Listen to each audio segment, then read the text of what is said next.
जब भी किसी कंपनी में promotion, affiliation marketing, network marketing या रिवॉर्ड प्रमोशन जैसा हुआ है तो कार्यकर्ताओं के द्वारा ही कंपनी बनती है। और जब कभी कोई ऐसी दिक्कत आती है जहां पर कंपनी के सामने कुछ जिम्मेदारी आ जाती है तो कुछ सभी नहीं, कुछ ऐसे कार्यकर्ताओं के द्वारा तो डाल दिया जाता है जिनका अपना हित खत्म हो चुका होता है और वो अलग अलग अफवाहों और अलग चीजों में कंपनी की छवि, कंपनी के मालिकान की छवि को इतना धूमिल कर दिया जाता है।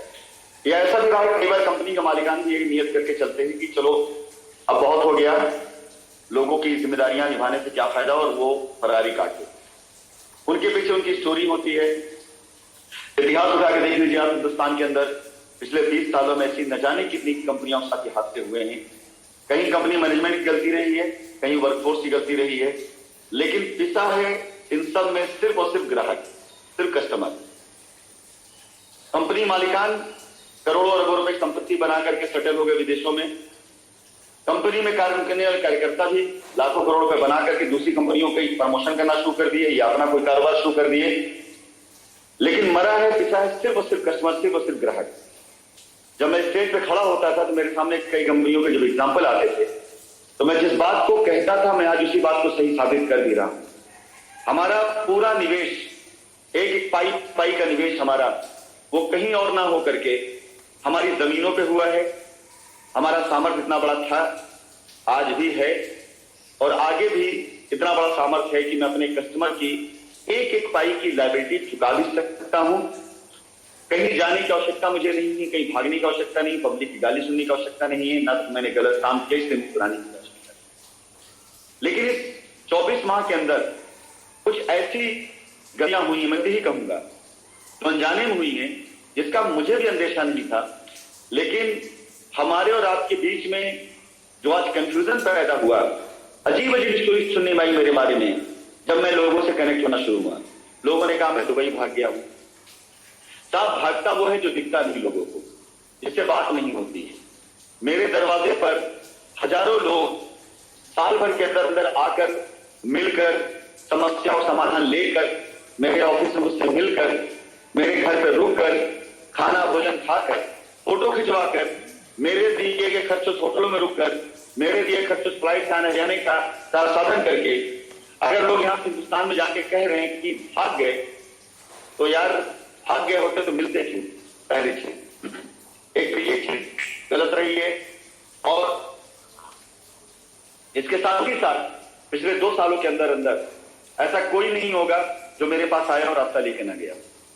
अब ये अलग बात है रास्ते पे चलने की नियत ना हो या सामर्थ्य ना हो लोगों की, तो उसके बाद एक आसान सा तरीका है, एक आसान सी बात यह कह देना कंपनी बंद हो गई, कंपनी के चेयरमैन भाग गए, कंपनी भाग चुकी है, अपना पल्ला झाड़ने की जाइए एफआईआर करिए। और एफआईआर करने के बाद आप और फंस जाते हैं। क्यों? क्योंकि अब अगले के पास जवाब हो जाता है भाई आपने कंप्लेन कर दी है, अब जाइए पुलिस पैरवी कराइए। इसकी कोई आवश्यकता नहीं थी, इसकी कतई कोई भी आवश्यकता नहीं थी, ना भागी थी, ना कहीं भागा था।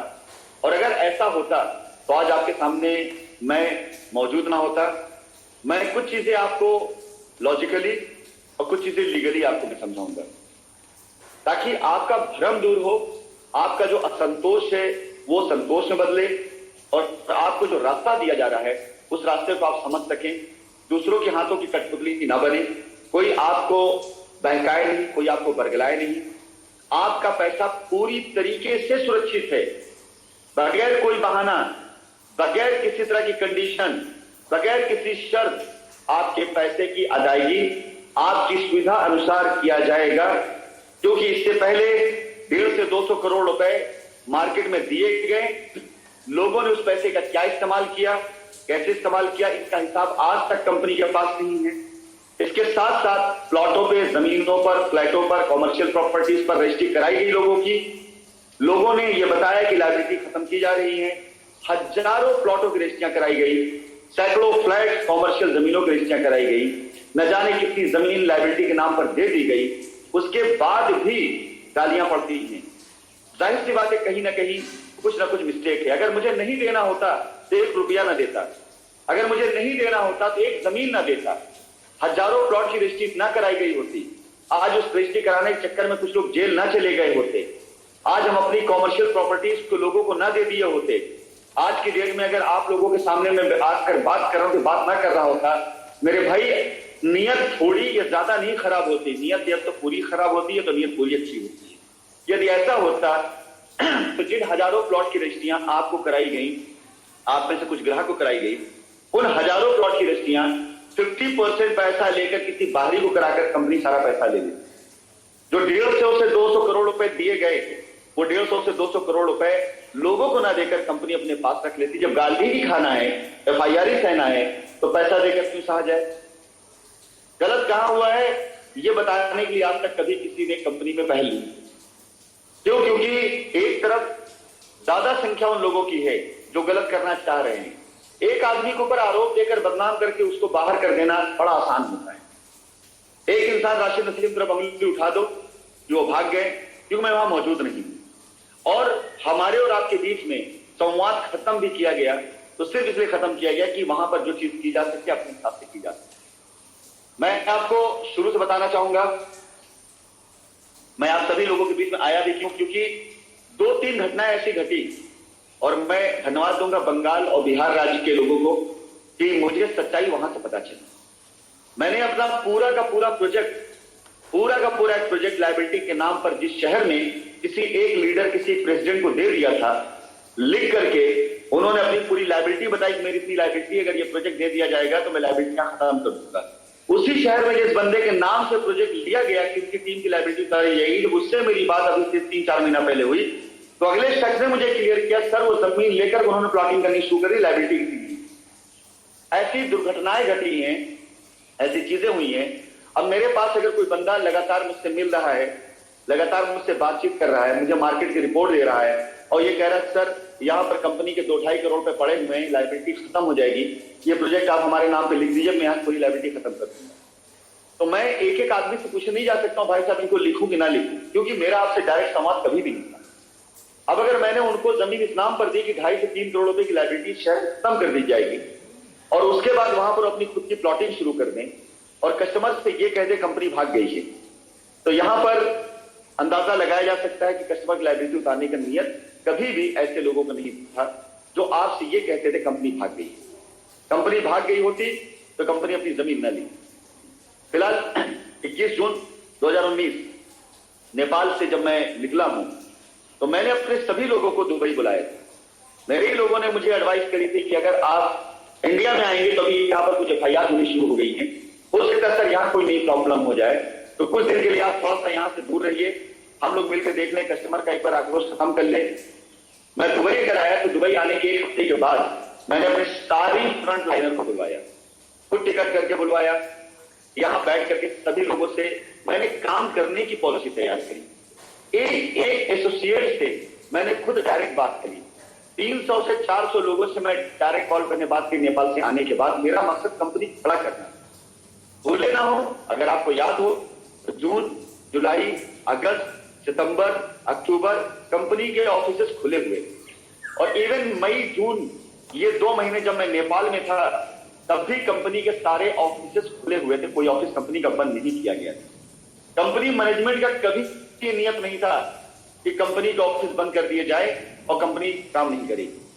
वहां से निकल के आने के बाद जब मैं जून, जुलाई, अगस्त, सितंबर में बात कर लूं, इस बीच में ध्यान दीजिएगा, आपको याद आएगा, अपनी मेमोरी थोड़ा जोर डालिएगा, अदरवाइज आपको बहुत से लोग ऐसे गवाह मिलेंगे जो आपको बताएंगे कंपनी की नियत कभी भागने की नहीं।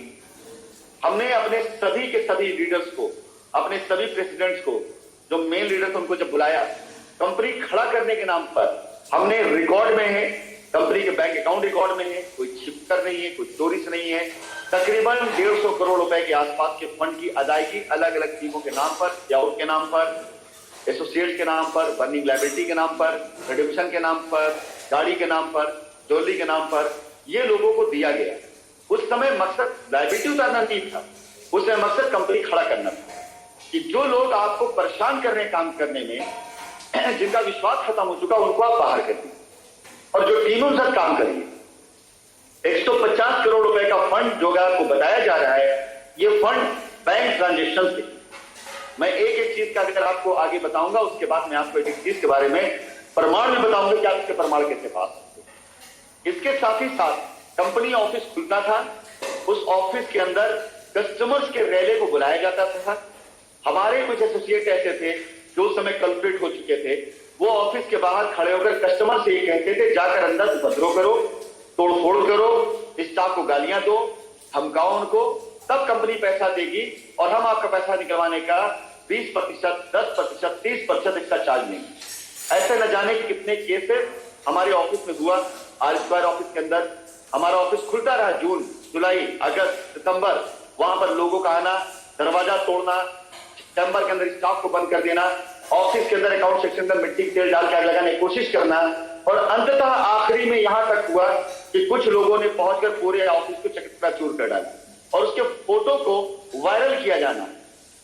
कोई स्टाफ या कोई एसोसिएट हिम्मत नहीं कर पाएगा ऐसे टाइम पर, जब उपद्रव बंद करके भीड़ वहां पर आए और ऐसी हरकत करने लग जाए, ऑफिस खोलने की हिम्मत कोई नहीं कर पाएगा। मेरे हम कारोबार करने आए थे, लड़ने नहीं आए थे। अगर हमें लड़ना होता तो शायद मेरे ख्याल से हम लड़ाई करते, कारोबार नहीं करते। जून के बाद से जुलाई, अगस्त, सितंबर, अक्टूबर में ये जब आतंक होना शुरू हुआ, हमने अपना ऑफिस नहीं बंद किया।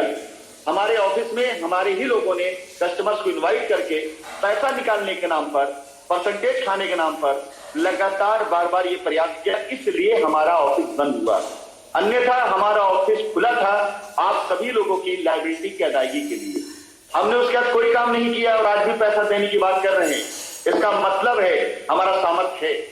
अगर ऑफिस प्रॉपर चलने दिया जाता और हमें सही डायरेक्शन मिला होता और मैं वहां कर बैठ जाता, तो ये दुर्घटना कभी नहीं घट सकती थी, आप परेशान कभी नहीं होते। लेकिन एफआईआर उसके बाद लगातार होनी शुरू हुई। जब ऑफिस बंद कर दिया गया तो लोगों ने एफआईआर देना शुरू कर। एफआईआर का नतीजा ही निकला, हमारे ऑफिस के स्टाफ अरेस्ट भी हुई जिसकी कोई गलती नहीं थी, वो सिर्फ सैलरी लेती थी। मानव समझ करके, मानवता के नाते इस बात को समझिएगा। आपकी बात मैं इसके बाद करूंगा, लेकिन मैं आपको अपनी परेशानी बताने का अपना हक समझता हूं। आप अगर मेरे बड़े हैं तो मेरे गार्जियन की तरह, मेरे बड़ों की तरह, मेरे हमउम्र हैं तो मेरे भाई की तरह, और छोटे हैं तो मेरे बच्चे की तरह मैं अपनी बात एक बार आपके सामने जरूर रखना चाहूंगा। क्या इसमें अगर मेरी कहीं गलती होगी तो उसे क्षमा करते हुए मुझे मेरी गलती सही करने की मौका जरूर दीजिएगा। लेकिन मेरी बात जानना भी बहुत जरूरी है आपको। 4 महीने तक ऑफिस के अंदर अपने ऑफिस स्टाफ को हिम्मत देकर, हौसला देकर मैं वहां भेजता रहता था। जो लोग पहले पैर छूते थे वही आकर स्टाफ को गालियां देते थे, वही लोग आकर के ऑफिस का ताला तोड़ते थे, वही लोग आकर के ऑफिस में स्टाफ को बंद करते थे, वही लोग पुलिस को फोन करके बुलाते थे। मुझे आप ये बताइए, आपके परिवार का, आपके घर का कोई बच्चा अगर हमारे ऑफिस काम करता था, क्या आप उसको ऑफिस जाने देते ऐसे टाइम पर जहां तोड़फोड़ की जा रही है, जहां आग लगाने की धमकी दी जा रही है, जहां पुलिस बुलाया जाता है? बेचारी लड़की, उसका कोई कसूर नहीं था, उसका कैरियर बर्बाद हो गया, शादीशुदा नहीं थी, उसके परिवार के अंदर अच्छे परिवार से थी, लेकिन हमारे जो वहां जॉब कर रही थी, पुलिस पकड़ के ले जाती है, 20-25 दिन उसको अंदर डाल देती, आज तक वो ट्रॉमा से नहीं निकल पाई है। आपके परिवार किसी बच्चे के साथ ही घटना होती तो आप मुझे खुद बताइए कि आपने बच्चों का अलाउ करके जाओ भाई साइंस सिटी ऑफिस काम करो। हमें अपना ऑफिस बंद करना पड़ा। अगर ऑफिस नहीं बंद होता तो शायद आज हम ये बात ना कर रहे होते। हम 2-4-6 महीने के अंदर, साल भर के अंदर लायबिलिटी खत्म कर सकते होते, काम करते ना करते। लेकिन किया सारा काम उन्हीं लोगों ने जो आज हम पर उंगलियां उठाया। ऑफिस बंद होने का नतीजा यह हुआ कि अब कस्टमर पुलिस स्टेशन जाने लग गया। कस्टमर यानी आपको जब दिखाई देने लग गया कि ऑफिस बंद हो चुके हैं, कंपनी भाग गई है, तब आपको बहका करके आंदोलन के नाम पर, धरना प्रदर्शन के नाम पर, एफआईआर के नाम पर आपका ग्रुप बनाया गया। कोई आप पंजाब से आ रहा है, कोई दिल्ली से आ रहा है, कोई कलकत्ता से आ रहा है, कोई बिहार से आ रहा है, आप सभी लोगों को इकट्ठा करके पैसा वसूली का अभियान चलाया गया कंपनी की तरफ से। ऐसे कई रिकॉर्डिंग मेरे पास भी रहे जिसमें लोगों ने मुझसे कहा कि 500 लोगों का ग्रुप मेरे साथ में, अगर आप मुझसे समझौता कर लें तो मैं सब लोगों को समझा लूंगा, और नहीं तो फिर आपकी खिलाफ एफआईआर हो जाएगी। एफआईआर होने का नतीजा ये हुआ, हमने ऑफिस बंद होने के बाद भी निरंतर जो लिस्ट मेरे पास आती रही बर्निंग कस्टमर की, अपनी कैपेसिटी से हम अकाउंट से पैसा ट्रांसफर कर करके कस्टमर को पैसा देते रहे। आपको मिला हो ना मिला हो, लेकिन आज जो लोग आंदोलन कर रहे हैं ना, उनमें बहुत ऐसे नाम है जिनके खुद के अकाउंट पैसे गए हैं। जब अपनी लायबिलिटी खत्म कर चुके तब वो मैदान में कूदे कि अब कोई रिस्क नहीं हमारा, चलो पैसा यहां से कमाया जाए। उनमें से बहुत से लोग जो आज ग्रुपों में इकट्ठा होकर एकत्रित होकर के दुनिया भर के नारे लगाते हैं, भगोड़ा कहते हैं, सब कम बख्तों के अकाउंट के अंदर अगस्त सितंबर अक्टूबर पैसा गया हुआ है। रिकॉर्ड में आपको जब दूंगा हमारे बैंक अकाउंट अनफ्रीज होंगे तो आप खुद देखेंगे कि उन लोगों के अकाउंट के अंदर पैसे गए कि नहीं गए।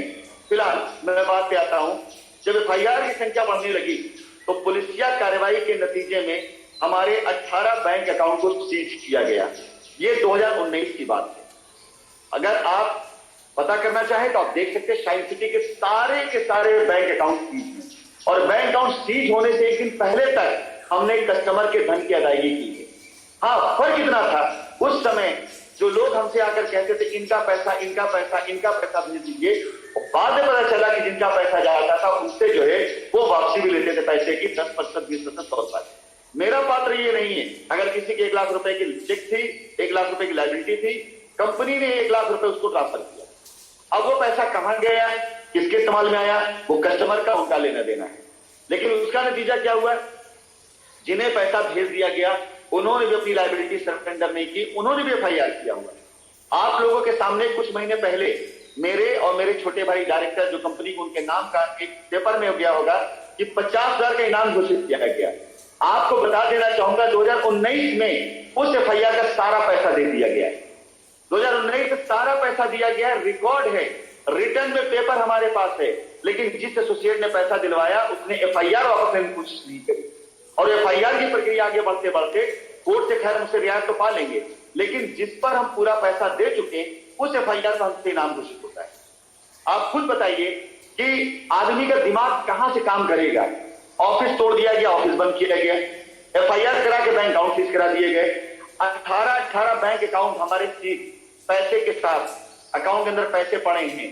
जिस दिन अकाउंट सीज हुआ उस दिन भी पैसा ट्रांसफर करने की कोशिश की गई, तो जब ट्रांजेक्शन फेल दिखाया, बैंक से पता चला, तो बैंक ने बताया कि पुलिसिया कार्रवाई के उसमें एक मेल आई है और ये हुआ कि इस अकाउंट से कोई पैसा कहीं नहीं जाना चाहिए। मेरे पर्सनल अकाउंट के अंदर पैसे पड़े तो अकाउंट भी सीज नहीं हुआ। अगर हमारा इरादा पैसा लेके भागने का होता तो हम वो पैसा कस्टमर न लेते, जून में निकाल लेते, जुलाई में निकाल लेते, अगस्त में निकाल लेते, सितंबर निकाल लेते, अक्टूबर निकाल लेते, हम अकाउंट सीज होने का इंतजार नहीं करते। बताने का मतलब सिर्फ इतना सा है मेरे भाई कि 2019 में ऑफिस खोलकर और बैंक अकाउंट के जरिए और कंपनी के जो फ्लैट थे उनके जरिए हमारे जो जैसे कस्टमर आते थे उनकी लायबिलिटी उतारने की कोशिश की गई। ऐसा नहीं कि नहीं की गई। अगर नीयत खराब होती, भागना होता, तो बैंक से पैसे नहीं दिए जाते और ऑफिस नहीं खोले जाते। लाखों रुपए के फर्नीचर ऑफिस के अंदर थे, तोड़ फोड़ करके लोगों ने सब चकनाचूर कर दिया, अब उसको हटा लिए। इसके बाद कुछ लोगों को बुलाया गया यहां पर दुबई में, और हमारा साउथ सिटी का ऑफिस था वो, और इसके साथ साथ जो लड़के उस समय काम कर रहे थे, लायबिलिटी उतारने काम कर रहे थे, उन लोगों की एक टीम गठित की गई और अलग अलग जगहों पर, होटलों पर मीटिंग कर करके उनको जिम्मेदारी दी गई कि जो बर्निंग कस्टमर हैं, जो लोग हैं, उनसे टच में रहो और उनकी रजिस्ट्रियां करा करके अगर पैसे आ रहे पैसे भी चुका करके लायबिलिटी उतारते रहो। जब किसी होटल में मीटिंग हो तो उन्हीं में से कोई एक बंदा ऐसा होता था जो गद्दारी करता था, पुलिस को फोन कर देता था। हमने कोई डकैती नहीं की थी, हम रास्ता निकालने की कोशिश कर रहे थे। हम ऑफिस खोलकर कस्टमर को पैसा रिटर्न करने की कोशिश कर रहे थे, हम बैंक के जरिए पैसा देने की कोशिश कर रहे थे, हम होटल में रेस्टोरेंट या रूम बुक कराकर अपने लोगों से मीटिंग करवाते थे ताकि रास्ता दिया जा सके। लेकिन अब लोग पीछे पड़ गए उन लोगों के जो लोग काम करना चाह रहे थे, जो लोग लायबिलिटी उतारना चाह रहे थे, उनके पीछे लोग पढ़ना शुरू, दिख रहा है एफआईआर होनी शुरू हो गई। पहला चैप्टर मैं यहां पे क्लोज करता हूं कि हमने पैसा देने की कोशिश करी, ऑफिस खोल के देने की कोशिश करी, उसके बाद हमारे ऊपर एफआईआर किया गया, हमारे ऑफिस तोड़फोड़ किया गया। यहां पर हमारी कोई गलती नहीं, किसी प्रकार से हमारी नियत में खोट नहीं थी। हमने कभी भी ये नहीं कहा था कि ऑफिस बंद कर देंगे, पैसा नहीं देंगे, कस्टमर को परेशान हो, कभी नहीं कहा था। और आज उसी प्रयास का नतीजा मैं यहां पर अकेला खड़ा हूं, क्यों? क्योंकि मैं ईमानदारी से डटा हूं। जब वहां पे चैप्टर क्लोज हुआ, पैसा देने की बारी खत्म, अब आते 2020 में। 2020 में मेरे पास बहुत से लोग चल कर आते गए क्योंकि ऑफिस बंद हो चुके थे। ऐसी कोई टीम नहीं है और ऐसा कोई टीम का प्रेसिडेंट नहीं है जो मेरे पास ना आया हो कि अब क्या होगा, अब कैसे होगा। हर किसी को कंपनी ने रास्ता दिया कि अभी बैंक अकाउंट सीज हो चुके हैं, पैसे नहीं दिए जा सकते, लेकिन हमारे पास जमीनें हैं, हमारे पास संपत्ति है, हमारे पास रियल एस्टेट का बहुत बड़ा प्रोजेक्ट है। एक एक प्रोजेक्ट ले लो तुम लोग, अगर चाहो तो अपने कस्टमर को वहां पर लायबिलिटी उतारते हुए जमीन रजिस्ट्री करा करके लायबिलिटी उतारते चलो, और जो पैसा आए उससे नई जमीन खरीद करके आगे लायबिलिटी उतारते चलो। मैं कानूनी तौर से देखता हूं, किसी तरह से बैंक अकाउंट फ्रीज कराने की कोशिश करता हूं, लायबिलिटी खत्म करते हैं, FIR खत्म करते हैं, बैंक अकाउंट ओपन कराते हैं, और ये प्रयास किया जाने लग गया। लखनऊ के अंदर पूरी तरीके से टीम लगा करके रजिस्ट्री कराना शुरू कराया गया, कस्टमर का बयान दिलवाना शुरू कराया गया, और पुलिस डिपार्टमेंट में रिपोर्ट लगवाना शुरू कराया गया कि देखिए हम रजिस्ट्रियां करा रहे हैं, हमें वहां सपोर्ट भी मिला।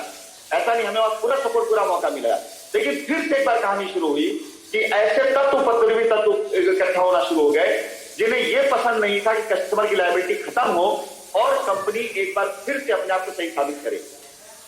हमारे उन लड़कों के खिलाफ FIR होनी शुरू हो गई जिन लोगों ने जमीन पर उतर कर काम करना चाहा।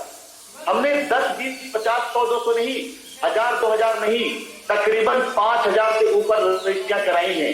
ये संख्या 7000 भी हो सकती है, 8000 भी हो सकती है, 10,000 भी हो सकती है।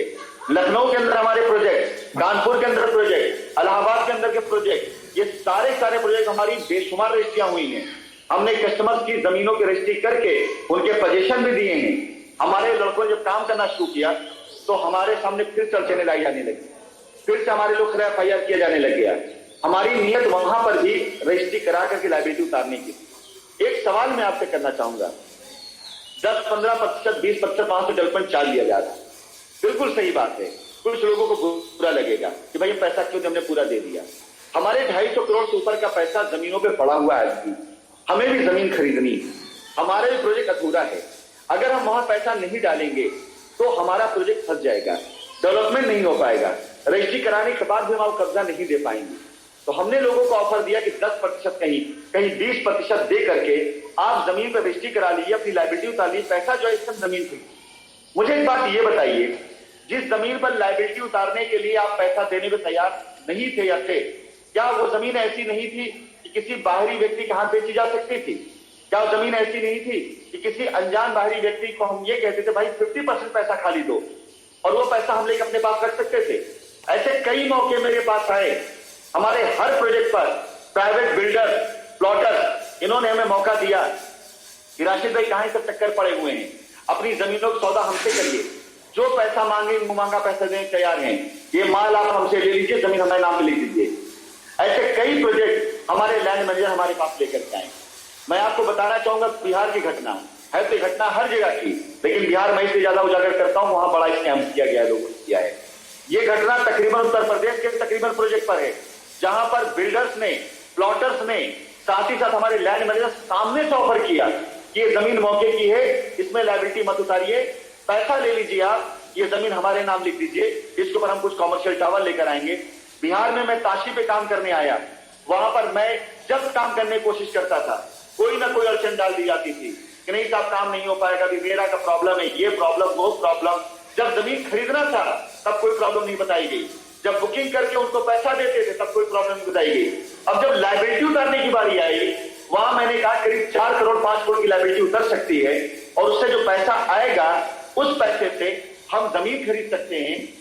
मेरे सामने से ऑफर आया कि लायबिलिटी मत उतारिए, आगे की जमीन का कीमत ले लीजिए, जो पैसा मांगेंगे पैसा आपको दे देंगे, ये सौदा आप मेरे साथ कर लीजिए। लायबिलिटी उतारने जाएंगे, कोई लायबिलिटी नहीं उतरी, पैसा लेके बैठ गए। मैंने साफ मना किया कि नहीं, ये काम नहीं किया सकता है। जब लायबिलिटी उतारने का अभियान में दिन रात लग गया, तब मेरे खिलाफ वहां साजिशें होनी शुरू हुई। तब वहां पर यह तैयारी की गई कि अगर आपको यहां काम करना है तो आपको आधा पैसा हमें देना पड़ेगा। ये सारी चीजें ऐसी रही हैं जिन्होंने मेरे रास्ते रोके। मैंने बार बार प्रयास किया काम करने के लिए, लेकिन मेरे रास्ते रोके गए। आप तक बात गई हो ना गई हो। अब जब लायबिलिटी उतारने के लिए जमीनों पर रिडक्शन किया जाने लग गया, तब FIR, लड़कों की फोटो बना करके उसके नीचे लिखना गद्दार, कुत्ता, मक्कार, पिल्ला, पता नहीं क्या क्या वायरल किया गया। मेरा सवाल ये आप सभी लोगों से, मैंने ऑफिस खोल करके पैसा देने की कोशिश करी तो उसे बंद कराया गया। मैंने अकाउंट से पैसा देने की कोशिश करी, FIR से उसको बंद कराया गया। मैंने जमीन पर रजिस्ट्री करा कर पैसा वापस करने की कोशिश करी, FIR करा करके लोगों के साथ उसको बंद कराया गया। एक सवाल है कि लायबिलिटी उतरती कैसे? क्या आदमी अपनी जान देते? क्या हिंदुस्तान के अंदर आकर के मैं अपने आप को पुलिस के हवाले करके अंदर जेल में बैठ जाऊं, क्या आपकी लायबिलिटी उतर जाएगी? कतई नहीं उतरेगी। मैं आपको बताना चाहूंगा ऐसा केस न जाने हिंदुस्तान में कितनी बार हुआ है कि 2 से 4 महीने 6 महीने कोई भी कंपनी का मालिक जेल जाने के बाद बाहर निकल करके आया है, कस्टमर वहीं खड़ा। अगर आप में से कोई सहारा से है तो मुझे बता दे क्या सहारा ने उसकी लायबिलिटी दूर की। अगर आप में से कोई रोजवैली से है, कोई पल से है, कोई जीडीएस से है, तो कोई मुझे बता दे क्या उसकी लायबिलिटी दूर हुई। कोई भी नहीं लायबिलिटी दूर करता मेरे भाई। 2, 4, 6 महीना साल भर अंदर रहने के बाद जमानत बंदा बाहर आ जाता है। ना मैंने मर्डर किया है, ना मैंने गबन किया है, ना मैंने किसी का सर फोड़ा है, ना मैंने अटेम्प्ट टू मर्डर किया है कि हाँ मेरे लिए इतना समय लगेगा। 1 साल ज्यादा से ज्यादा। और क्या आपने देखा नहीं कि न जाने कितने लोग अरेस्ट हुए उससे छूट के बाहर आए, आने के बाद उनके सर पे कोई लायबिलिटी नहीं। लोग चाहते क्या है? आपको आपका पैसा दिलवाना चाहते हैं या नहीं दिलवाना चाहते हैं? अगर दिलवाना चाहते हैं तो ऑफिस खोल के पैसा दिया जा रहा है, कौन सा अपराध मैंने किया था? अकाउंट से पैसा दिया, कौन सा अपराध मैंने किया था? जमीन पर रजिस्ट्री करा पैसा दे, कौन सा अपराध मैंने किया था? ये 2020 से लेकर 2021 की कहानी बता रहा हूं आपको। 2020 में पूरा प्रयास किया गया, जमीन पर रजिस्ट्री करा करके हजारों प्लॉट की रजिस्ट्री कराई गई। जिनकी रजिस्ट्रियां हो गई हैं वो कस्टमर आज लायबिलिटी फ्री हैं, वो अपने घर पर निश्चिंत बैठे हुए हैं। लेकिन परेशान वो कस्टमर है जिन्हें लोगों ने बहकाया। क्यों? क्योंकि अगर लोग बता देंगे कि 150 करोड़ रुपए मिला था कंपनी खड़ा करने के लिए, तो उस 150 करोड़ में तकरीबन 125 करोड़ रुपए लोगों ने अपने घर की लायबिलिटी दूर करी, अपनी लायबिलिटी दूर करी है, अपना सामर्थ्य बनाया है। हर वो आदमी जिसने ये कहा कंपनी भाग गई, उसने झूठ बोला है। और झूठ बोलने के पीछे की वजह है आपसे पल्ला झाड़ना, कंपनी के द्वारा दिए गए आश्वासन को हड़प लेना, और इसके साथ साथ आपको ये दिखा देना कंपनी भाग गई ताकि आप एफआईआर के चुपचाप बैठ जाए। और कोई मतलब नहीं था। आज भी हमारी जमीनों को हड़पने की कोशिश की जा रही है। कहीं पर लैंड मैनेजर बेईमान हो रहा है, कहीं किसान बेईमान हो रहा है। क्यों? कि उसके दिमाग में डाल दिया गया है कंपनी लौ के नहीं आने वाली। बनारस शहर के अंदर काशियाना में हमारे करोड़ों रुपए एडवांस के पड़े हुए हैं। लैंड मैनेजर हमारी बात होती है, वो भी बताते हैं हाँ सर अपना एडवांस है, वो वहां पर ईमानदारी होने की कोशिश कर रहे हैं। लेकिन हमारे बहुत से ऐसे एसोसिएट हैं जो किसानों के पास जाकर के अपनी रिश्तेदारी, नातेदारी, पटीदारी दिखाकर ये बता रहे हैं कि कंपनी भाग गई है, आप अगर 25 लाख रुपए है कोई दिक्कत बात नहीं, 10 लाख रुपए आप हमें दीजिए, 15 लाख रुपए आप रख लीजिए। ऐसे प्रयास किए जा रहे हैं। 250 करोड़ रुपए से ऊपर का एडवांस किसानों का जमीन पे पड़ा हुआ है। 100-150 करोड़ रुपए से ऊपर की एडवांस उन बिल्डरों के पास पड़े जिनको मैंने हेल्प करी है, चाहे वो दिल्ली हो, चाहे नोएडा हो, चाहे उत्तराखंड हो। अगर आज की डेट में मैं अपनी पूरी एसेट को इकट्ठा कर लूं, एडवांस भी इकट्ठा कर लूं और पूरी जमीन इकट्ठा कर लूं, तो 2000 करोड़ से ऊपर का मेरे पास लैंड बैंक है, 2000 एकड़ से ऊपर की जमीन की रजिस्ट्रियां मेरे पास हैं। मैं क्यों भागूंगा? क्यों भागना चाहूंगा? मांडा एक जगह है जहां पर अपनी जमीन के तकरीबन कई 100 बीघे रजिस्ट्रियां हैं, जहां की जमीन के लिए हमारे पास करीब 15 लाख रुपए पर बीघे के दर से रेट आया कि ये रेट पर जमीन आपकी निकल रही पावर प्लांट लगाने के लिए, पैसा लेकर के आप बैठ जाइए, ये जमीन कोई नहीं जानता। मैंने साफ मना किया कि ये जमीन हमारे शाइन परिवार की है, सिर्फ और सिर्फ लायबिलिटी उतारने काम आएगी, किसी को डायरेक्ट नहीं दिया जा सकता। मेरे भाई बताइए, भागना ये होता है, भागना वो होता है? मुझे पैसा लेना होता, 100 बीघे जमीन का 15 लाख रुपए मुझे मिल रहा था पर बीघे के दर से, ये मेरी संपत्ति बना रहे थे लोग। इलाहाबाद शहर के अंदर हमारे जेडएसबी में आगे की जमीन का 5.5 करोड़ रुपए मुझे ऑफर हो रहा था, एकदम आगे की जमीन था। ये पैसा चुपचाप ले लीजिए, बैठ जाइए। हमारे एसोसिएट पैसा दे रहे थे, हमने साफ मना किया। बंगाल की जमीन का मुझे 27 करोड़ रुपए ऑफर हो रहा था, मैंने साफ मना किया। नोएडा की प्रॉपर्टी के लिए मुझे 60 करोड़ का ऑफर हो रहा था, मैंने साफ मना किया। सबूत मैं दूंगा इस बात का, गवाह मैं दूंगा इस बात का। ये 60 करोड़, 27 करोड़, 150 करोड़, ये क्या छोटी रकम होती है? ये मुझे ऑफर थी और आज भी ऑफर है, और खुल के मन से बोल रहा हूं। इन जमीनों से जुड़े हुए लोगों से आप इसकी तस्दीक करा सकते हैं। मैंने ऑफर नहीं दिया था कि मेरी जमीन पैसा क्या दोगे। सामने से ऑफर चल करके आया कि मांडा की जमीन पर आपको 15 लाख रुपए पर बीघा मिल जाएगा। भाई इस जमीन की रजिस्ट्री कर दिए, पैसा जहां चाहेंगे वहां मिल जाएगा। मैंने जवाब दिया साफ की जमीन शाही सिटी की लाइबिलिटी उतारने का मुझे पैसा नहीं चाहिए। इलाहाबाद की जमीन पे 5.5 करोड़ का ऑफर मेरे पास आया, मैंने कहा 30 करोड़ लाइबिलिटी उतर सकती है, मुझे पैसे नहीं चाहिए। दिल्ली के अंदर 60 करोड़ का ऑफर मुझे हुआ, मैंने कहा 100 करोड़ का प्रॉपर्टी है, मुझे पैसे नहीं चाहिए, मेरे लोग लाइबिलिटी उतर सकती है। भागना इसे कहते हैं कि पैसा लेकर मैं भाग जाता। आप में से जिन किसी के आशाएं जिन किसी सोर्स यहां तक है पता कर सकता है कि क्या राशिद नसीम के सामने डायरेक्ट ऑफर आया कि नहीं आया पैसे का, क्या पार्टी पैसा ले खड़ी नहीं खड़ी डायरेक्ट मेरे सामने। लेकिन मैंने 1 इंच जमीन किसी को नहीं दी। ये जमीनें वो थी जिन जमीनों पर मैंने, मेरी मीटिंग में आप सुनेंगे तो मैंने कहा था मैंने नेशनल हाईवे पर आगे कमर्शियल जमीनों को सौदा नहीं किया है, उससे प्लॉट नहीं काटा है। मेरे पास कुल मिलाकर 100 बीघे से ऊपर नेशनल हाईवे से लगी जमीनें हैं। नेशनल हाईवे पे आगे से लगी जमीनें या तो रजिस्ट्री है या स्टार्ट एग्रीमेंट है या एडवांस है। अगर एक एक जमीन का मैं सौदा कर देता खुद के लिए तो न जाने कितने करोड़ रुपए निकाल लेता। लेकिन आप सभी ने जो प्यार दिया, जो सम्मान दिया, जो विश्वास दिया, वो कभी नहीं मिल पाता, पैसा मिल जाए।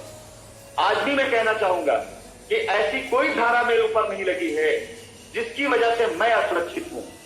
हर एक धारा, हर एक उसके अंदर कंपाउंडिंग ऑफेंस है।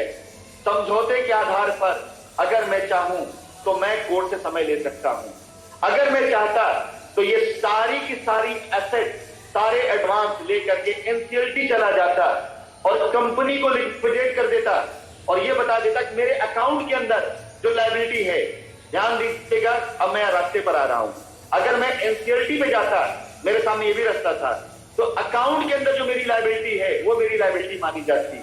अगर आपने 1 लाख रुपए दिया है तो 1 लाख में मेरी लायबिलिटी होती।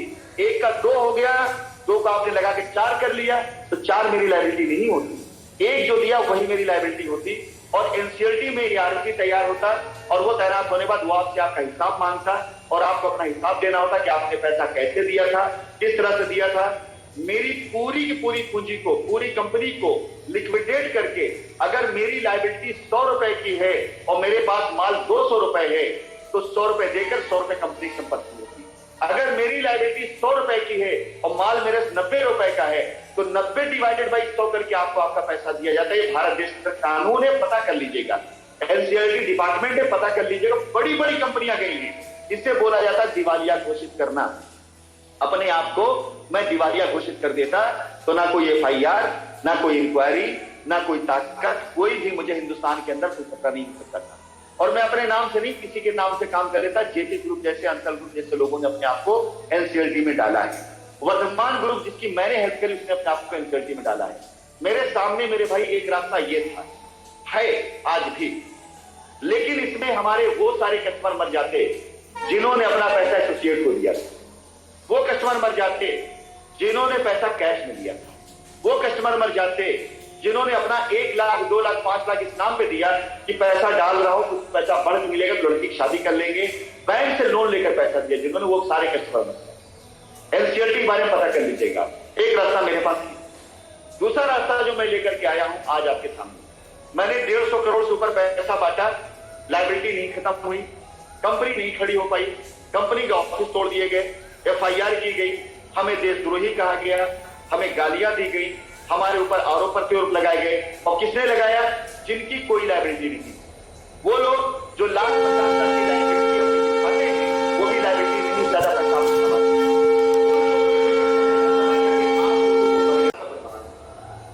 अगर सहूलियत के साथ हम सब एक साथ खड़े होते तो शायद मेरे ख्याल से जितने मेरे खास प्रोजेक्ट थे सब खोल के रख दिया गया।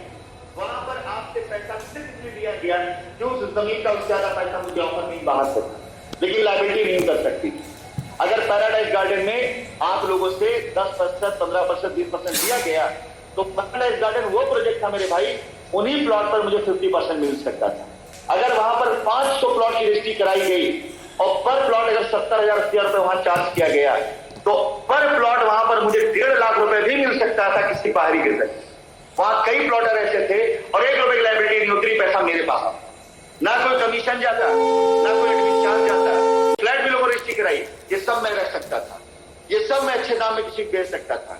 मैं आपको सिर्फ ये बताना चाहता हूं कि कंपनी का अगर नियत नहीं होता लायबिलिटी उतारने की तो ये बिल्कुल नहीं किया था। पहले पैसा दिया गया, वहां काम नहीं बना, एफआईआर कराई गई, लोगों को अरेस्ट कराया गया, तमाम अरेस्ट हुई, ऑफिस तोड़े गए, वो बंद किया गया। आगे बढ़ते हैं, जमीन दी गई, वहां पर भी लोगों के खिलाफ बैनर बनाकर, पोस्टर बनाकर प्रचार किया गया।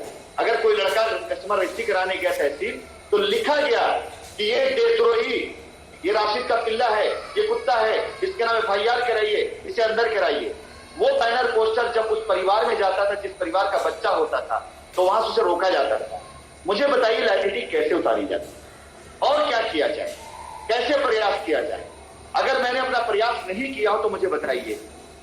हजारों प्लॉट की रजिस्ट्री तब भी कराई गई रिस्क देकर के। 20 लड़के इस प्रयास में गिरफ्तार हो गए।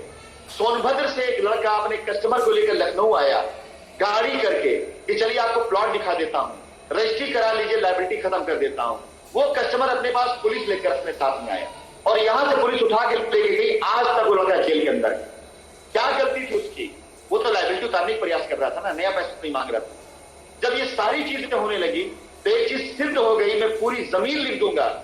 फिर भी ये बेईमान उचक्के टाइप के लोग जो कंपनी का नमक खाने के बाद कंपनी से नमक हरामी किए और मेरे बारे में अफवाह उड़ाए कि वो भाग गए ताकि आपको बरगला सके, आपका पैसा किसी दूसरी कंपनी में लगा सके, आपको ये बताकर उनका दोष नहीं, कंपनी का दोष है, राशिद सिंह का दोष है, आपके इमोशन का फायदा उठा सके। इन लोगों ने जब इतना सारा कुचक्र रच दिया, तब आज मजबूरन मुझे दूसरा रास्ता अपनाना पड़ा कि मैं अपनी सारी की सारी लाइबिलिटी और अपना सारा एसेट लेकर के मैं खुद न्यायालय के द्वारा, कोर्ट के द्वारा आपके बीच में आना चाहता हूं। और ये प्रक्रिया मैंने शुरू कर दी है। कोविड से पहले मैंने प्रक्रिया की शुरुआत कर भी दी थी कि मैं खुद माननीय न्यायालय के अंदर ये बात डाल रहा हूं कि मेरे पास इतना एसेट है, मेरा इतना पैसा किसानों पास पड़ा है, मेरा इतना पैसा लैंड मैनेजर पास पड़ा हुआ है, मेरी इतनी जमीन लोगों ने कब्जा कर रखा है। अगर न्यायालय मुझे मौका देती है तो ये मेरी लाइबिलिटी है, ये मेरे कस्टमर हैं। 6 माह का समय मुझे दिया जाए, मुझे मेरा एक ऑफिस खोलने का मौका दिया जाए, मुझे प्रोटेक्शन दिया जाए कि ऑफिस को उपद्रव नहीं होगा, मेरे बैंक अकाउंट भी फ्रीज किए जाए। मैं 3 रास्ते लेकर के आ रहा हूं। पहला रास्ता आप सभी ग्राहकों के लिए कि अगर आपको लगता है कि इंस्टेंट आपकी रिस्क होनी चाहिए, लाइबिलिटी उतरनी चाहिए, तो मेरे पास लैंड बैंक बहुत है। लैंड बैंक 2 तरह का है। एक लैंड बैंक वो जहां पर आपको कोई डेवलपमेंट चार्ज नहीं देना होगा। ये रास्ता मैं न्यायालय में लिख के दे रहा हूं कि जहां पर आपको कोई चार्ज नहीं देना है, आप आइए, अपनी लाइबिलिटी लेकर आइए, वेरीफाई कराइए, यहां आपने पैसा कंपनी को दिया है, ये आपकी चेक है, एक रिटर्न लिख के दीजिए और रजिस्ट्री करा करके अपने कब्जा ले लीजिए, बाउंड्री करा लीजिए। सारी प्रक्रिया न्यायालय की दृष्टि में होगा। एक भी रजिस्ट्री की जाएगी जिसका हिसाब किताब सब कुछ मैं न्यायालय में जमा करूं। पहला रास्ता। दूसरा रास्ता, अगर आपको लगता है कि आपकी लाइबिलिटी बड़ी है और आप पास कुछ सामर्थ्य भी है, आपको अच्छी प्रॉपर्टी चाहिए, तो हमारी जो कॉमर्शियल प्रॉपर्टी या हमारे जो फ्लैट्स हैं या हमारी जो अच्छी प्रॉपर्टी और अच्छी है, जो महंगी है, आप वहां पर अपनी लाइबिलिटी डालकर कुछ डेवलपमेंट चार्ज अगर आप दे सकते हैं तो दे करके अपने नाम पर रजिस्ट्री करा ले। उन डेवलपमेंट चार्ज को भी रखा जाएगा लोगों की वो अदायगी करने जहां हमें कैश देना है। अन्यथा मैं अपनी जमीन को खुद लिक्विडेट करके ऐसे लोगों को जो ना जमीन चाहते हैं ना रजिस्ट्री चाहते हैं, वो पैसा चाहते हैं, तो माननीय न्यायालय में मैं ये भी बात डाल रहा हूं कि ऐसे ग्राहकों को पैसा अदायगी करने के लिए मुझे किस्तों का वो दिया जाए कि ताकि हर महीने मैं किस्त के तौर पर उनको पैसा चुका सकूं, ताकि हर महीने मैं किस्त में उनको पैसा दे सकूं। ये 3 रास्ते लेकर मैं कोर्ट के द्वारा खुद आपके बीच में आ रहा हूं कि मैं अपने कस्टमर और कंपनी के बीच किसी बिचौलियों को नहीं रखूंगा। लेकिन इसका मतलब ये नहीं कि आप लोग उनको छोड़ दें, आप लोग उनको बीच में रखें। मैं अपना पक्ष सिर्फ इसलिए आपके सामने रखने आया हूं कि उन लोगों ने ही आज की डेट में ये सारा परपंच फैलाया। ऐसे करीब करीब कई लोग हैं जिन्हें कंपनी ने पूरी जमीन दे दी, जिन्हें कंपनी ने पैसा दिया, जिन्हें कंपनी ने रास्ता दिया और 1 साल पहले कंपनी ने उनको पूरा ऑथराइजेशन दे दिया कि जाइए अपनी लाइबिलिटी उतार लीजिए। 1-2 करोड़ नहीं, 25-50 करोड़ रुपए के आसपास की लैंड बैंक उनको दे दी गई कि जाइए लाइबिलिटी उतार लीजिए। और उन्हीं की टीम आज रो रही त्राहिमाम कर रही है। जब उनसे मेरी बात होती है तो ये बताते हैं कि उनसे बात हुई सीनियर से, सीनियर ने कहा कंपनी भाग गई जो FIR करा। ये नहीं समझ में आया कि जमीन भी लोगों ने लिया, पैसा भी लोगों ने लिया। मैं जिन लोगों की बात कर रहा हूं इनका नाम जिस दिन कोर्ट से मैं रास्ता ले लूंगा, इनका नाम मैं खोलूंगा सबूत के साथ कि मैंने अकाउंट में पैसे दिए उनको, लाइबिलिटी के नाम पर उन्होंने पैसा मुझसे मांगा, मैंने अकाउंट में पैसे दिए, मैंने जमीन दी उनको, ऑथराइजेशन पावर दी उनको रजिस्ट्री करा सके। इसके बाद उनकी टीम रो रही है कि उन्होंने ये कहा कंपनी भाग गई। सामने खड़े होकर कोई माइक लाल ये नहीं कह रहा है कि नहीं साहब कंपनी ने मुझे मेरी टीम की लाइबिलिटी उतारने के लिए जमीन दी है और मेरा साथ दो। क्यों? क्योंकि अब शाइन सिटी ने पे आउट देना बंद कर दिया है। जब साइंस सिटी में आप काम करते थे, ये बात बहुत ध्यान समझिएगा, 50% से ऊपर का बिजनेस प्लान बना था। Reward, direct, binary, commission. जो लोग ऑटो से आए थे, जो लोग मोटरसाइकिल पे डबलिंग ट्रिपलिंग करके आए थे, वो लोग कार पे चलने लगे। जिन लोगों के पास खुद के लिए इतनी हैसियत नहीं थी किराया दे सके, वो अपने मकान खरीद लिए। ये पैसे कहां से आए? जाहिर सी बात है, कंपनी ने पे-आउट स्ट्रक्चर बनाया था। आपका दिया गया 10 लाख रुपया 5 लाख रुपए कमीशन के तौर पे बढ़ जाता था। ये कमीशन किसको जाता था? ये कमीशन उन्हीं को जाता था जो कंपनी के बारे में भला कहते थे। ये कमीशन उनको जाता था जो आपसे गारंटी लेते थे। लेकिन जब कमीशन बंटना बंद हो गया तो अब कंपनी भली नहीं रह गई, अब कंपनी बुरी हो गई। क्यों? क्योंकि कमीशन नहीं मिल रहा है। 50% से ज्यादा पैसा वही बांटा गया। बचे 50% में कंपनी के ऑफिस, कंपनी के स्टाफ, बाकी खर्चे। अब उसके बाद जमीन खरीदी गई जो आज 2000 एकड़ से ज्यादा लैंड बैंक है। अगर आपने ध्यान से ना सुना तो मैं एक बार फिर से बोलता हूं कि अगर कंपनी के पास 10 लाख रुपए आया तो 5 लाख रुपए कमीशन में गया, 1 लाख रुपए कंपनी चलाने में गया, बचा 4 लाख रुपया। आज कंपनी का लैंड बैंक देख लीजिए, खरीदा गया जो हजारों करोड़ की लैंड बैंक है। मेरा सवाल आपसे, कंपनी कौन सा पैसा लेकर भागी? कौन सा पैसा कंपनी लेकर भागी? जरा इसका जवाब दीजिए आप। 50% से ज्यादा पैसा कमीशन पे गया है। मेरा बिजनेस प्लान उठा के आप देख लीजिएगा, आपको खुद ब खुद समझ में आ जाएगा। बचे 50% पैसे में कंपनी चल रही थी और जमीनें खरीदी गई। कंपनी के नाम रजिस्ट्रियां हैं, कंपनी के नाम फ्लैट हैं, सैकड़ों करोड़ का एडवांस है। सवाल मेरा आपसे है, कंपनी कौन सा पैसा लेकर भागी? जरा बताएंगे आप मुझे? नहीं साहब, कंपनी पैसा लेके नहीं भागी। जून 2019, जुलाई 2019, अगस्त 2019 जमीनों की रजिस्ट्रियां कराई गई हैं। रिकॉर्ड उठा के देखेंगे, paradise garden, shine valley, Bihar के अंदर कई ऐसे शहर है जहां पर कंपनी ने रजिस्ट्रियां कंपनी के नाम पे ली है पैसा देकर किसानों को। इस सवाल में ये सवाल जरूर अपने लोगों से करिएगा कि 50% पैसा बांट देने के बाद कंपनी में इतना लैंड बैंक आया कहां से? पैसा कंपनी ने जमीन में डाला है। आपका पैसा हिंदुस्तान में है, आपका पैसा जमीनों पर है। हमें अगर मौका मिलेगा तो उस पैसे को निकाल करके पाई पाई की लायबिलिटी उतार दी जाएगी। वो सारी की सारी जमीन कंपनी के नाम पर है। वो 1 इंच जमीन मेरे नाम पे नहीं है, 1 इंच जमीन मेरे परिवार के नाम पर नहीं है। मुझसे ज्यादा जमीन मेरे यहां काम करने वाले लोगों के नाम पर, मुझसे ज्यादा पैसा उन लोगों के बैंक अकाउंट में है जो मेरे यहां काम करते थे। मेरा बैंक अकाउंट निकलवा के देख लीजिए साहब। मेरा अगर नियत खराब होता तो मेरे बैंक अकाउंट में 20 लाख रुपए से ज्यादा पैसा पड़ा हुआ मेरे पर्सनल अकाउंट में सीज ना हुआ होता, पैसा मैं निकाल लेता। आप रिकॉर्ड उठा देख लीजिए। मेरे कंपनी का बैंक अकाउंट देखिएगा, 2019 में जून, जुलाई, अगस्त में दुबई से पैसा भेजा गया है कंपनी इंडिया में। इंडिया से पैसा दुबई नहीं आया है। झूठ बोलते हैं ये लोग, झूठ बोलते हैं ये लोग। क्यों? क्योंकि अगर ये सच बोल देंगे तो सच सामने आ जाएगा कि साहब आप 50% पैसा कमा करके बैठे हो। आपने 2013 में, 2014 में, 2015 में, 2016 में, 2017 में, 18 में, 19 में हाथ में गंगा जल लेकर कसम खाया कि कंपनी बहुत अच्छी है, आप करोड़ों रुपए कमा रहे हैं, आपने मकान बनाया, आपने प्रॉपर्टी बनाई, आप बस गाड़ियों का रेला है। 2019-20 में क्या हो गया कि आपका सब कुछ खत्म हो गया? सिर्फ 2019-20 में ऐसा क्या हो गया? आप रोड पर आ गए। किसको दे दिया आपने पैसा? 13, 14, 15, 16, 17, 18, 19 आप स्टेज पे खड़े होकर के चिल्लाते थे कि मैं 1 करोड़ रुपए कमा रहा हूं, मैं 50 लाख कमा रहा हूं, मैं 10 लाख कमा रहा हूं, मैं 20 लाख कमा रहा हूं, मैंने ये किया, मैंने वो किया, मेरी इतनी गाड़ियां हैं। 2019-20 में सिर्फ कंपनी के लिए खड़े होने की बात आई तो वो लोग जिन्हें मैंने डायरेक्ट फोन करके कहा कि 10 लाख रुपए पड़ा है ऑफिस के अंदर, उठा लो, जाके लायबिलिटी उतार लो। 25 लाख पड़ा है वो शहर के अंदर, उठा लो, जाके लायबिलिटी उतार लो। अकाउंट में इतना पैसा एक्स्ट्रा चले, उन लोगों ने बेईमानी मेरे साथ किया है। और ये रिकॉर्ड एक बार बैंक अकाउंट डिफ्रीज हो जाएगा, आपको मिल जाएगा, आपके सामने रिकॉर्ड होगा। मैंने बेईमानी नहीं करी है, मैं ईमानदारी से कल भी खड़ा था, मैंने पैसा दिया है।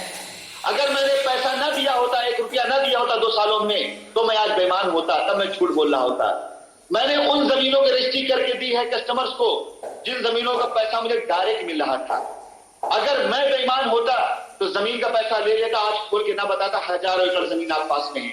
मिर्जापुर, इलाहाबाद मांडा, इलाहाबाद जिडेसबी, लखनऊ के अंदर, दिल्ली के अंदर, कलकत्ता के अंदर, बिहार के अंदर डायरेक्ट मुझे ऑफर हुआ, पैसा डायरेक्ट ऑफर हुआ कि ये पैसा ले लीजिए, आप जमीन रजिस्ट्री हमारे नाम कर दीजिए, आप आराम से बैठ, क्या कहां फालतू से चक्कर पड़ रहे हैं। और सच बात है, बेईमान होते तो खुद प्लानिंग किया था मैंने कि मैं ग्रुप बनाऊंगा। आज 23-24 ग्रुप बना करके अपनी वॉइस रिकॉर्डिंग भेज करके आपकी दुआ के साथ उन बदतमीजों की गालियां ना सुनना होता जिन्हें बात करने की तमीज नहीं। मैं आज की डेट में जूम मीटिंग करके आपके सामने आकर के अपना 1-2 घंटा ना दे रहा होता, मेरा समय बहुत कीमती है।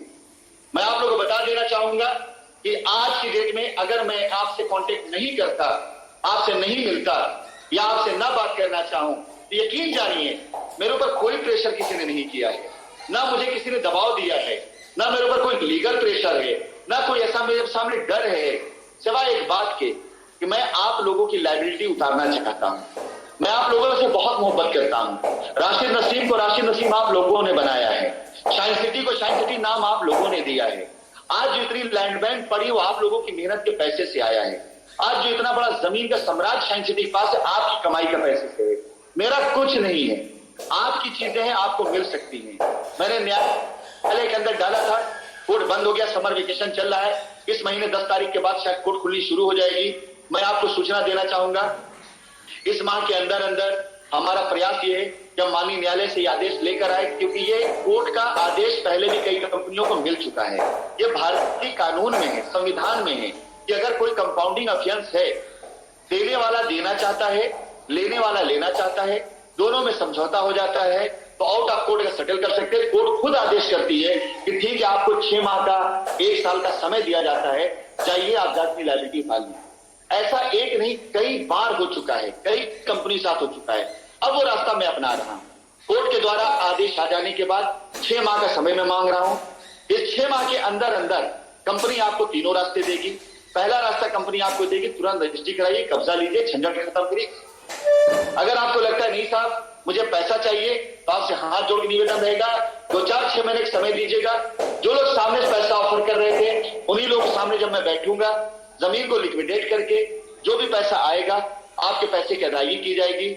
मैंने अपनी अकाउंटिंग खुद करी हुई है, देखा हुआ है। मेरे पास 10 रुपए है तो मुझे 4 रुपए देनी है, 6 रुपए में एक्सेस हूं। ऐसा नहीं कि मेरा पैसा कम है और मेरी लायबिलिटी ज्यादा है। बहुत हद तक लायबिलिटी बहुत बच्चों ने चुकाई भी है, बहुत हद तक लायबिलिटी लोगों ने उतारी भी है। अगर कंपनी की कॉमर्शियल प्रॉपर्टी की बात करूं, कंपनी की लैंड की बात करूं, कंपनी की फ्लैट की बात करूं, कंपनी की सारी प्रॉपर्टी की बात करूं, तो सब कुछ मिला करके जितना मेरे पास माल है, मेरी लायबिलिटी उससे आधे से भी कम है। बड़े आराम से लायबिलिटी उतारी जा सकती है। मैं Rashid Naseem, chairman shine group, आप सभी लोगों से हाथ जोड़ के निवेदन करता हूं कि मैं ये हाथ सिर्फ आपके लिए जोड़ रहा हूं, आपके पैसे के लिए जोड़ रहा हूं कि आपको आपके पैसे की अदायगी हो जाए। मैं स्टेज से सिर्फ अच्छा बोलता नहीं था, एक अच्छा दिल भी रखता हूं। मैं सिर्फ अच्छी बात नहीं करता हूं, मैं काम भी अच्छा करना चाहता हूं। मुझे आप सोच के बताइएगा मुझे क्या आवश्यकता है निवेदन करने से आपसे। आप घर में बैठ चुके थे, आप निराश हो चुके थे, आप हताश हो चुके थे, आप FIR करा के देख चुके थे, आप PIL डाल के देख चुके थे, आप तोड़फोड़ करके देख चुके थे, आप सब कुछ करके देख चुके थे। 2 साल का समय हो गया। 2 साल के अंदर मेरी वॉइस रिकॉर्डिंग, मेरी वीडियो आपको जगाती जिंदा करती रही, और कोई माई का लाल ऐसा नहीं था जो आपसे कहता रहा हो कि नहीं राशि पैसा देंगे। सब यही कहते रहे नहीं, भाग गया भाग गया भाग गया। आज मेरी वॉइस रिकॉर्डिंग जाती है, हर तरह का रिएक्शन आता है। लोग अच्छा भी कहते हैं, लोग बुरा भी कहते हैं। मैं अच्छे को देखता हूं, बुरों को नहीं देखता हूं। जो बुरा कहते हैं उनकी अपनी कोई वो नहीं है, उनका लस्ट, उनका स्वार्थ सिर्फ इस बात का है कि जिन लोगों ने पैसा उन लोगों को दिया जिन्होंने लालच में पैसा लिया। बहुत से ऐसे प्लान थे जिसे मेरी प्लानिंग नहीं गई थी, लोगों ने अपने तरीके से बेचा। फिर भी आपका पैसा यदि कंपनी के अंदर आया है, अगर कंपनी में आपका पैसा है तो उसका जिम्मेदार मैं हूं। कैसे आया, किसके जरिए आया, उसकी फिक्र छोड़ दीजिए, मैं जिम्मेदार हूं, मैं चुकाऊंगा। लेकिन अगर आपने अपना पैसा किसी और को दिया है, किसी और ने आपसे अलग तरीके से पैसा लिया है, तो महाराज वो जिम्मेदारी आप उनसे निपटाइए। अगर नहीं निपटाए तो मेरे पास पकड़ के लाइए। मैं आ रहा हूं हिंदुस्तान, मैं आप लोग के बीच में आ रहा हूं। कोर्ट से एक बार आदेश आ जाए, मैं कोर्ट की निगरानी में अपनी एक एक जमीन का हिसाब लेने और देने आ रहा हूं। अपने द्वारा दिए गए एक एक पैसे का हिसाब लेने और देने आ रहा हूं। मैंने ना कोई गबन किया है, ना मैंने कोई मर्डर किया है कि मुझे कोई खतरा हो। अगर मैं न्यायालय में लिख करके दे रहा हूं कि हाँ मेरे ऊपर लायबिलिटी है और मैं लायबिलिटी उतारना चाहता हूं, उसके लिए मैं आना चाहता हूं, तो मुझे खुद माननीय न्यायालय से प्रोटेक्शन मिलेगा कि कोई मेरा अहित ना करने पाए। और ऐसे मैं अपने सामर्थ्य से बात करूं तो मैं भी ऐसे किसी से डरता नहीं हूं।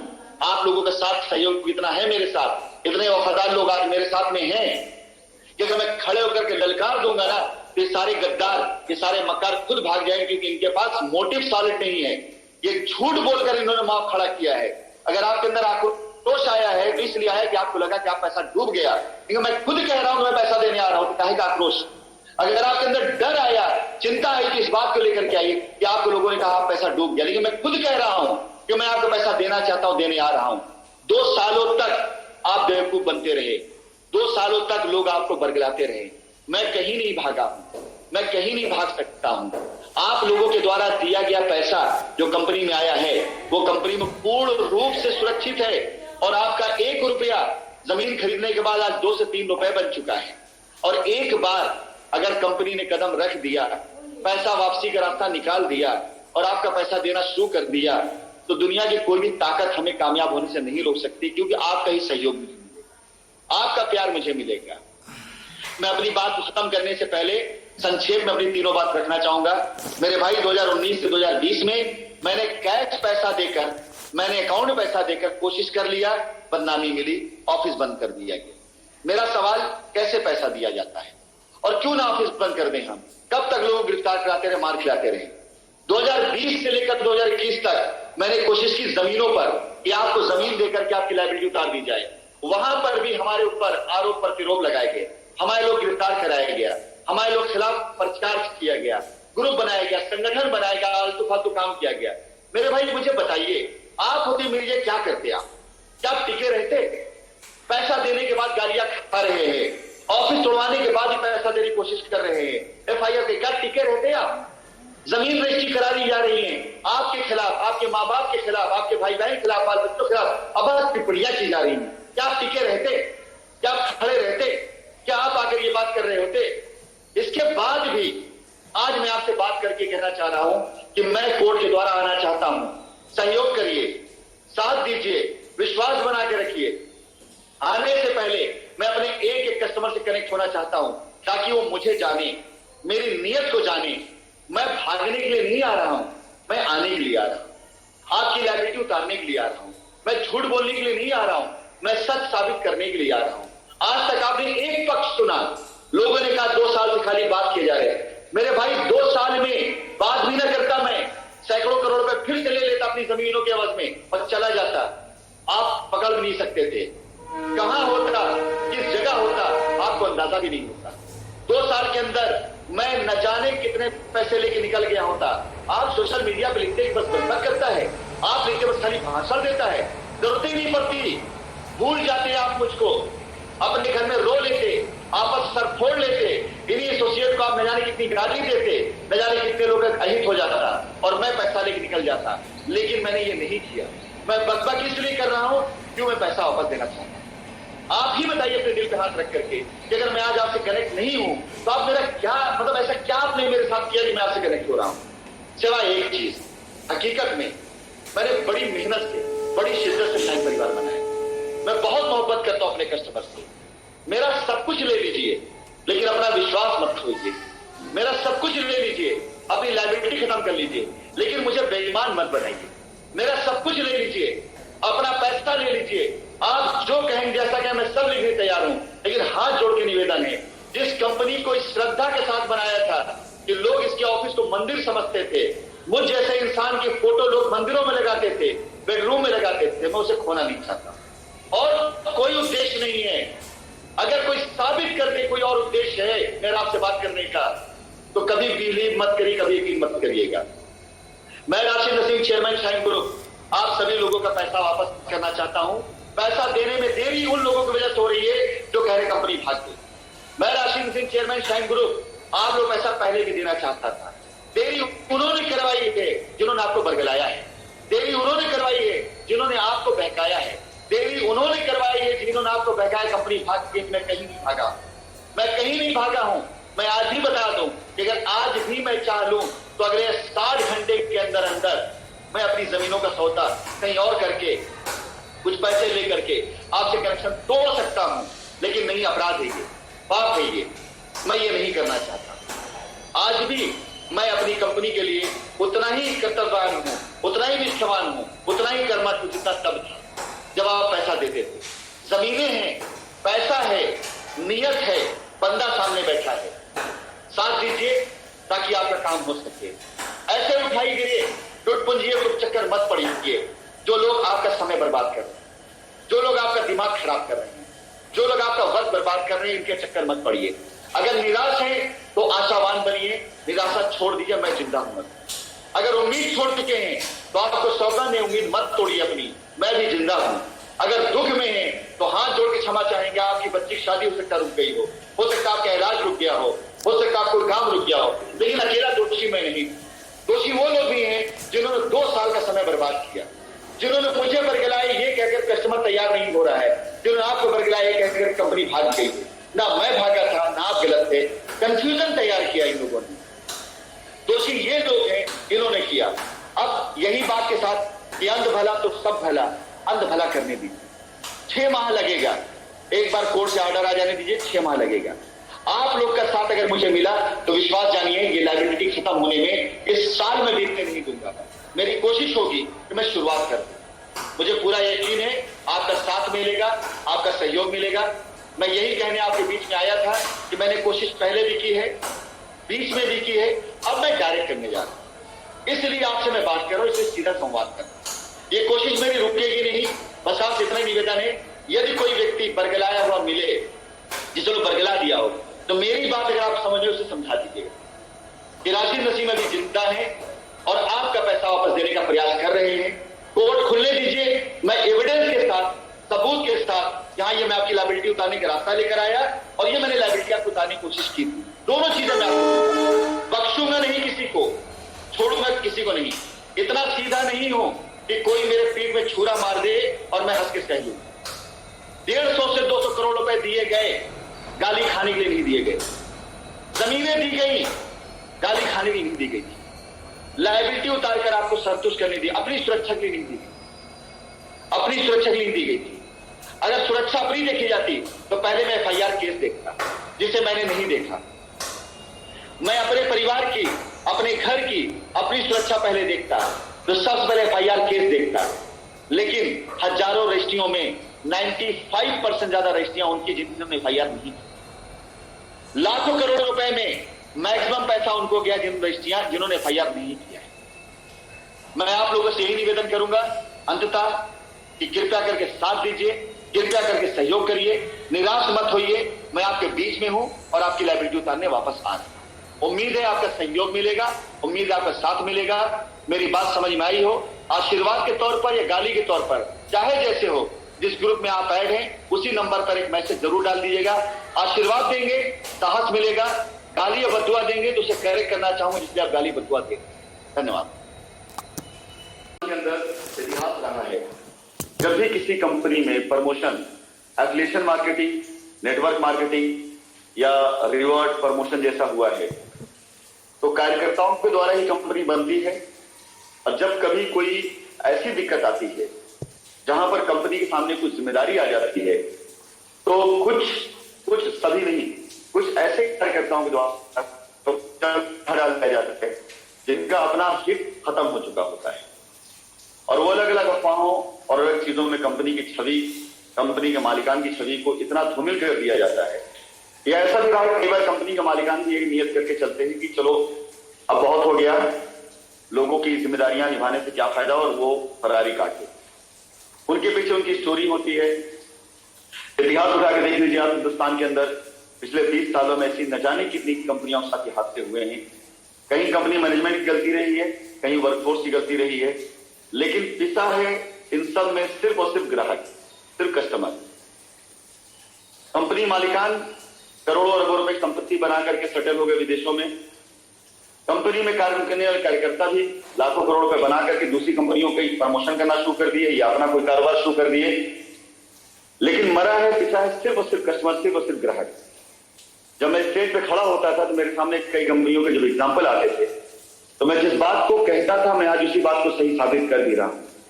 हमारा पूरा निवेश, एक एक पाई का निवेश हमारा, वो कहीं और ना हो करके हमारी जमीनों पे हुआ है।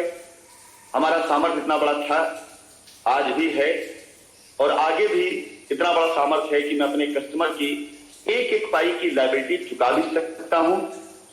कहीं जाने की आवश्यकता मुझे नहीं है, कहीं भागने की आवश्यकता नहीं, पब्लिक की गाली सुनने की आवश्यकता नहीं है, ना तो मैंने गलत काम किया इससे मुस्कुराने की आवश्यकता है। लेकिन इस 24 माह के अंदर कुछ ऐसी गलतियां हुई, मैं यही कहूंगा, तो अनजाने में हुई हैं जिसका मुझे भी अंदेशा नहीं था। लेकिन हमारे और आपके बीच में जो आज कंफ्यूजन पैदा हुआ, अजीब अजीब स्टोरी सुनने में आई मेरे बारे में। जब मैं लोगों से कनेक्ट होना शुरू हुआ, लोगों ने कहा मैं दुबई भाग गया हूं। साहब, भागता वो है जो दिखता नहीं लोगों को, जिससे बात नहीं होती है। मेरे दरवाजे पर हजारों लोग साल भर के अंदर अंदर आकर, मिलकर, समस्या और समाधान लेकर, मेरे ऑफिस में मुझसे मिलकर, मेरे घर पर रुककर, खाना भोजन खाकर, फोटो खिंचवाकर, मेरे दिए गए खर्चों होटलों में रुककर, मेरे दिए खर्चों फ्लाइट से आने जाने का सारा साधन करके, अगर लोग यहाँ हिंदुस्तान में जाके कह रहे हैं कि भाग गए, तो यार भाग गए होते तो मिलते थे। पहली चीज, एक तो ये चीज गलत रही है। और इसके साथ ही साथ पिछले 2 सालों के अंदर अंदर ऐसा कोई नहीं होगा जो मेरे पास आया और रास्ता लेके ना गया। अब ये अलग बात है रास्ते पे चलने की नियत ना हो या सामर्थ्य ना हो लोगों की, तो उसके बाद एक आसान सा तरीका है, एक आसान सी बात यह कह देना कंपनी बंद हो गई, कंपनी के चेयरमैन भाग गए, कंपनी भाग चुकी है, अपना पल्ला झाड़ने की जाइए FIR करिए।